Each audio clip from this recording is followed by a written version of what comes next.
안녕하세요. 결혼한 지 5년 차, 4살 된 딸아이를 키우고 있는 30대 워킹맘입니다. 제 얼굴에 침 뱉기 같아서 친구들한테도 속 시원히 말해본 적 없는 제 사연을 오늘 이야기하려고요. 남편과 저는 일터에서 만났습니다. 매해마다 뉴스에서 하는 말이지만 제가 대학을 졸업했을 당시에도 취업이 쉽지가 않았어요.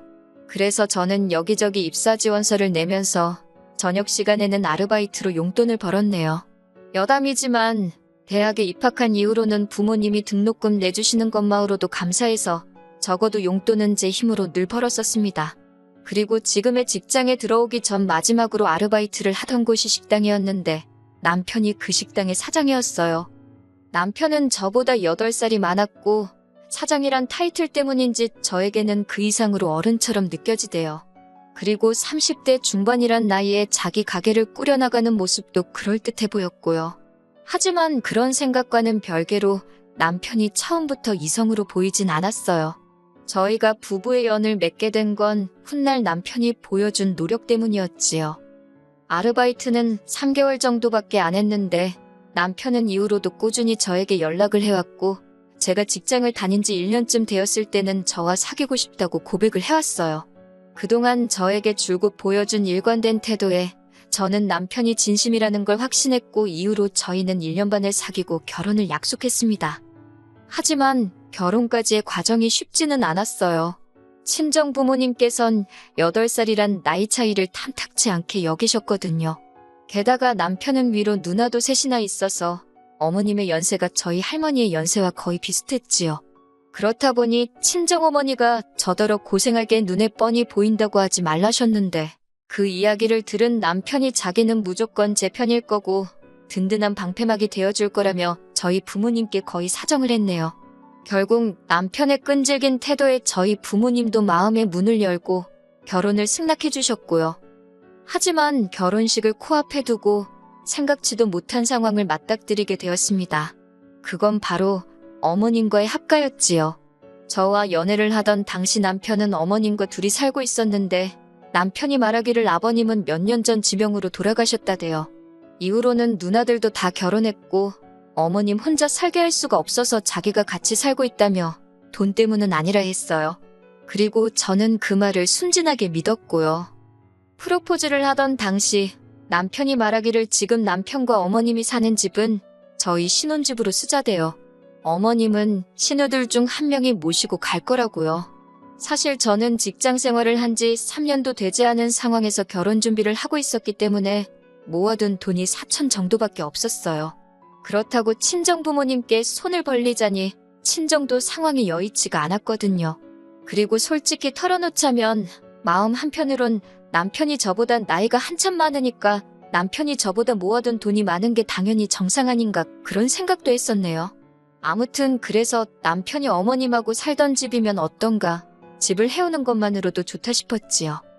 그런데 시식을 올리고 집에 가구며 가전이며 신혼살림이 하나씩 들어오는데도 어머님은 당신이 쓰시던 방을 안방에서 작은 방으로 옮기셨을 뿐 집을 떠날 생각이 없으신 눈치였어요. 결국 한 달 가까이 지났을 때 제가 남편더러 이게 어떻게 된 거냐 물었습니다. 도대체 왜 큰 신우는 어머님을 모시러 오지 않는 거며 왜 어머님은 짐을 싸지도 않으시는 거냐고요. 그러자 남편이 난처해하며 사실은 얼마 전 큰 신우랑 통화를 했는데 거기도 지금 먹고 살기가 빠듯해서 어머님 모시기가 어려워졌다고 그러더랍니다. 작은 신우는 자기 남편이랑 사내만에 그러는 중이라 상황이 여의치가 않다고 그러고 막내 신우는 자기는 애가 둘인데 자기한테 할 소리냐고 되려 저희 남편에게 화를 냈다고요. 그 이야기를 듣는데 멍해지는 기분이라고 해야 할까요? 황당하기도 하고 속상하다, 답답하다 이런 한 단어로는 설명이 안 되는 심정이었지요. 어머님과 한 달을 이미 살아봤으니 더 절망적이었다고 해야 할지. 하지만 그렇다고 해서 신우 셋 다 못 모신다고 배째라는 식으로 나오는 마당에 기어이 그 집에다 어머님을 데려다 놓을 수도 없잖아요? 그래서 결국 어쩔 수 없이 저희 부부가 어머님을 모시는 합가 생활을 하게 되었습니다. 저희 어머님으로 말하자면 일단 나쁜 분은 아니세요. 아기를 가지고 내 아들 훔쳐간 나쁜 며느리 뭐 그런 식으로 저를 대하지도 않으셨고요. 하지만 어머님의 생활 방식이 저를 너무 힘들게 했습니다. 이렇게 표현해도 될지 모르겠지만 요새는 나이가 들어도 젊게 살려는 어르신들이 많잖아요. 그런데 저희 어머님은 행동하시는 것도 생각하시는 것도 옛날 방식에 머물러서 어떻게 바꿔보려는 시도 자체를 안 하시더라고요. 일단 음식하는 것부터 이야기하자면 남편이나 저나 집에서 식사할 일이 많지가 않아요. 남편도 저도 아침은 거르고 점심은 각자 일터에서 해결하니까요. 심지어 어머님, 당신도 아침잠이 많으셔서 아침을 안 드세요. 하지만 그럼에도 불구하고 어머님은 매일같이 음식을 해서 냉장고에 쌓아놓기를 좋아하셨어요. 뿐만 아니라 반찬을 하시는 동안 주방 여기저기 간장부터 고추장 양념이란 양념은 여기저기에 다 튀어가지고 부엌을 엉망으로 만들어 놓으셨지요. 그리고는 하시는 말씀이 당신은 못 봤다 그러시는데 그래도 해주시는 그 마음에 감사해서 저도 못 봤다 하시면 더는 따지고 들진 않았어요. 그냥 그러려니 하고 치우는 거지요. 그런데 그뿐만이 아니에요. 반찬은 덜어 드시는 법이 없고 먹다 남은 음식은 뚜껑도 없이 그대로 냉장고에 집어넣어 놓거나 식탁에 둔 채로 치우지 않는 일이 일쑤였어요. 그러다 보니 결국 버려지는 양도 상당했네요. 구차한 이야기 같지만 어머님 모시고 사는 동안 신우들 중 누구 하나 돈 10만 원 저희한테 고생한다, 살림에 보태라고 준 사람이 없어요. 그런 와중에 어머님이 뭐 드시면 얼마나 드시냐 하겠지만 솔직히 몇만 원이고 몇천 원이고 큰돈은 아니지만 서보지도 못하고 버리면 아깝지 않나요? 제 속만 타들어갔지요. 문제는 이뿐만이 아니었습니다. 어머님과 합가한 지 1년 조금 지나서 제가 딸을 출산했어요. 이 과정에서도 정말 하나하나 다 이야기할 수는 없지만 사연이 참 많았습니다. 체력도 딸리고 힘들어 죽겠는데 아들을 낳아야 한다며 이래라 저래라 요구하시는 게 참 많으셨지요. 입덧을 하는 와중에도 아들 낳는 음식이라며 먹고 싶지 않은 걸 강요하시기도 일쑤였고요. 결국에 아이 낳기 전 1달, 출산 후 2달 총 3달의 출산휴가는 친정에서 보냈습니다. 이때는 어머님께서 당신 장손 데리고 어디 가느냐고 어찌나 노여워하시던지 참다 못한 제가 남편더러 어머님이랑 같이 있다가는 나도 뱃속에 애도 어떻게 될 것 같다고 했어요. 그제서야 남편이 어머님더러 적당히 하시라고 한마디 했고요. 이때 솔직히 결혼한 거 정말 후회 많이 했어요. 이렇게 살 줄 알았으면 친정 부모님이 말릴 때 파혼할 걸. 그런데 그때는 정말 파혼은 생각을 못했어요. 사람들의 시선도 무섭고 친정 부모님이 어렵게 허락해 주신 결혼인데 깬다는 게 자존심도 상했거든요. 제가 어리석었지요.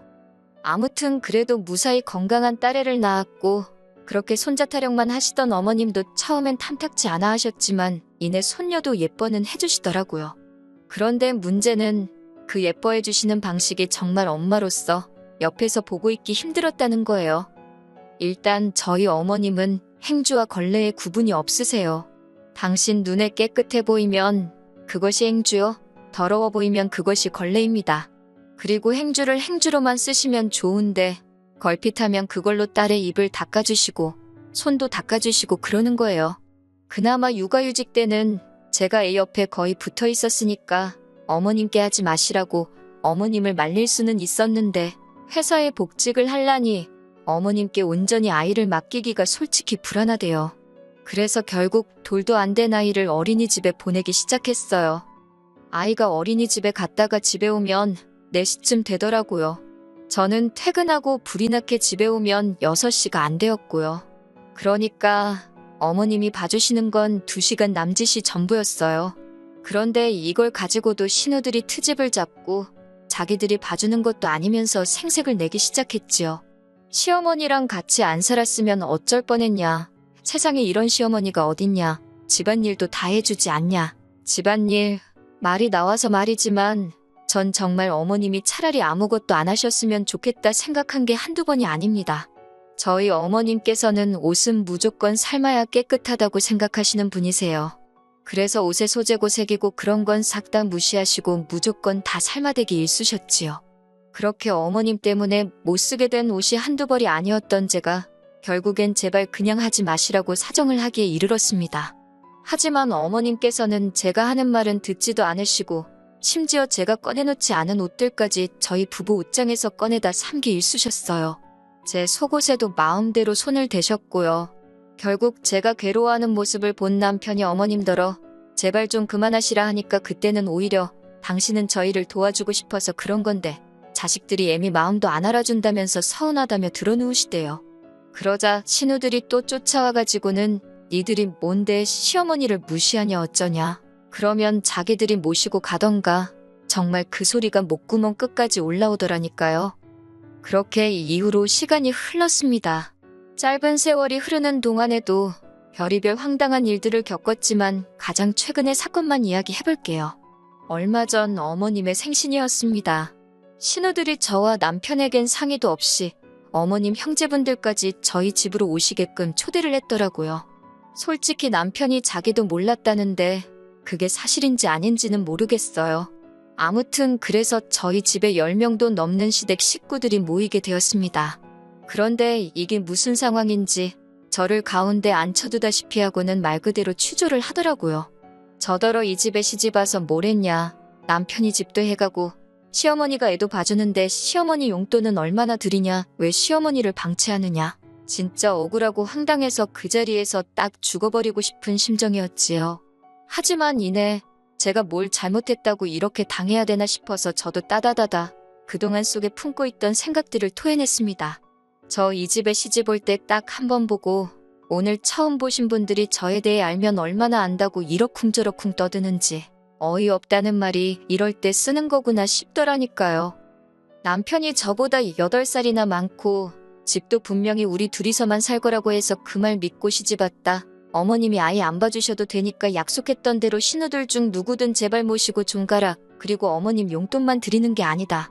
옷장 안에 옷도 다 우리 돈으로 산 거다. 그래도 어머님 우리 딸 내복 한 벌 안 사주셨다. 신우들도 나한테 뭐라 할 자격 없다. 여기 나한테 말 한마디라도 고생한다 수고한다 한 사람 있냐. 진짜 왜들 이렇게 뻔뻔하냐고 쏘아붙이고는 남편을 노려보면서 어머님하고 따로 살자고 소리를 빽 질러버렸습니다. 그러자 시댁 어른들 중 한 분이 저더러 어디서 가정교육을 그따위로 받았냐며 삿대질을 하시길래 말씀 함부로 하지 마시라고 받아쳤네요.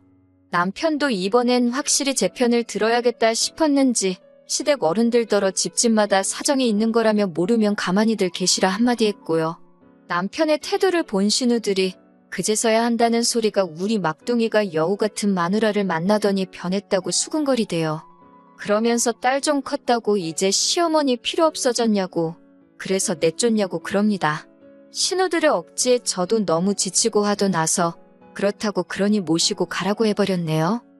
그러자 어머님께서 당신이 살아서 뭐하냐고 이렇게 살면 뭐하냐고 아주 주저앉아서 눈물을 흘리시는데 솔직히 그동안 어머님 때문에 겪었던 고충이 주마등처럼 스치니 저도 울고 싶어지대요. 그래서 저도 질세라 어머님 옆에 앉아서 울어버렸습니다. 힘들어 죽겠다고 애도 키워야 되지 일도 해야 되지 그런데 한다고 하는 나한테 왜들 이렇게 난리들이냐고 그렇게 못마땅하면 자신 있으면 모시고 가라고 그리고는 남편에게 더는 이렇게 못 살겠다고 오늘 내로 누가 모시고 갈 건지 정해서 이야기하라 했습니다. 못 정하면 그냥 이대로 이혼한다 생각하라고요. 그러자 저에게 퍼부서대기 바빴던 시댁 어른들이 갑자기 태도를 달리하면서 저더러 그런 게 아니다. 어린 사람이 뭘 모르나 싶어서 좀 가르쳐주려고 한 거다. 무슨 귀신 신하락 까먹는 소리를 하더라고요. 당연히 저한테 씨알도 안 먹혔고요. 결국 그날 저녁 큰 신우가 어머님을 모시고 갔습니다. 저더러 두고 보자며 아주 이를 바득바득 하는데 두고 보자는 사람치고 무서운 사람 없다고 마음대로 하라 했어요. 그리곤 남편을 보니 남편 안색이 어둡더군요. 당연히 마음이 안 좋았겠지요. 어쨌든 자기 어머니이고 자기 누나들이고 자기 친척들인데 저랑 그렇게 심하게 부딪혔으니 제가 남편이었어도 많이 갑갑했을 거예요. 하지만 어쩌겠어요? 저도 이제 할 말은 하고 살아야겠다 싶었으니까요. 이후로 신우들은 저에게 어떤 이유로도 연락하지 않습니다. 명절에도 오란 소리도 없고 온다 소리도 없어서 작년 추석도 간단히 몇 가지 음식만 사다가 남편하고 먹었고요. 올 설에는 친정어머니께 딸을 맡기고 여행을 다녀왔지요. 신우들이 무슨 생각을 하고 있는지는 모르지만 궁금하지도 않아요. 이렇게 사니까 너무 좋거든요. 그런데 큰 신우가 남편에게는 종종 연락을 해서는 어머님이 어디가 아프시다, 저기가 안 좋다며 돈을 보내달란 식으로 이야기를 하는 눈치예요. 남편 말로는 안 보내준다 하는데 솔직히 남편이 맘만 먹고 속이려고 들면 제가 어떻게 다 알 수 있겠어요? 그냥 믿는 거지요, 뭐. 그저 제가 다시 어머님을 모시고 살일만 없게 해준다면 그걸로 다행이다 싶어요. 솔직히 이따금씩 어머님 생각이 나기는 해요. 뭐 그런데 딸이랑 사는데 딸이 자기 엄마한테 어지간히 잘해주겠어요? 그러니까 걱정할 필요가 없다 싶어요. 어머님은 신우들과 행복하게 잘 지내시고 저는 남편과 제 딸과 행복한 가정을 이뤄갔으면 좋겠다는 바람뿐입니다.